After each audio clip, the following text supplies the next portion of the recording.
Hi Sanjay, welcome to our show. Thank you for having me here. But tell me, what's your obsession with all that's dark, underworld, gritty? Where does that come from? I don't know. Maybe it's the kind of cinema I like watching. I like crime films. I like gangster films.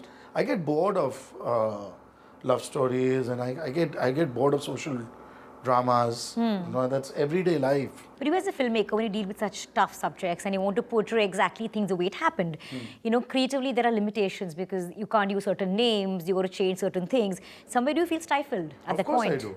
When I started out with Shootout, we were taking all actual names. Right, I remember and that, we took actual names and everything. And eventually you had to change it, right? Yeah, we had to change it because by the time the first trailer came out, people panicked. People panicked and they were like, oh my God, you know, I mean, what's there in this movie and there's that. And one police officer who had given us a signed NOC that we can use his name and everything, he just sent us a notice that not only my name, don't use the names of the underworld also.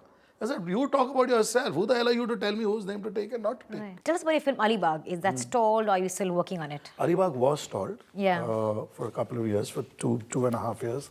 It was stalled, but now we're reviving it. It's again a genre that has not been tapped into much in India about reunion. Friends meeting after a long time and spending time under one roof. Talk about friendships. You know, you've been saying that one person who you really miss in all movies and roles is Sanjay Dutt. How do you feel about that now? Well, I guess you just learn to live with it. You know, you move on, and because I very firmly believe that in our business there are no friendships. Really, you say that? Yeah.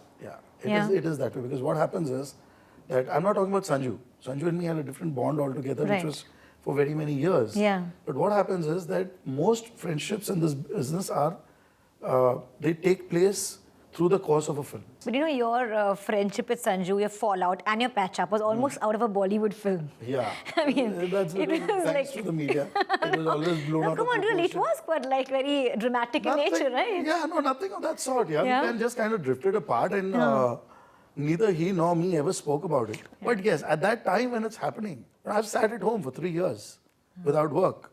And there was like a fatwa out on me where, you know, people from the business were because they didn't want to work with you, or was it your they choice? They were told that don't. Oh, not your choice. Not my choice at all. At all. People were called that no, don't work with him. Don't work with White for the Films. Don't do this. Don't. Right. There was all of this negativity. I'm just so glad that it's over. It's a thing of the past. But my priorities were always very clear. I mean, I've been making films since 1992, and I've always made them only with that. Right. Because exactly. I've never approached a single A-list actor. Really? Yes, never. There's Why? Because my loyalties were with that, so I always worked with him. So I never went, even after the grand success of Atish or the success of Kante, which was this big cult film which changed the way films were made. I had actors coming to me and I would tell them, boss, I've got Sanju, what am I going to do with you? Really? So yes, so I mean, there's not one A-list actor who can say that, yeah, Gupta approached me for a film. I didn't. It's great going for you right now, Sanjay. Good luck and thank you so much for being with us today. Thank you. It was wonderful being here.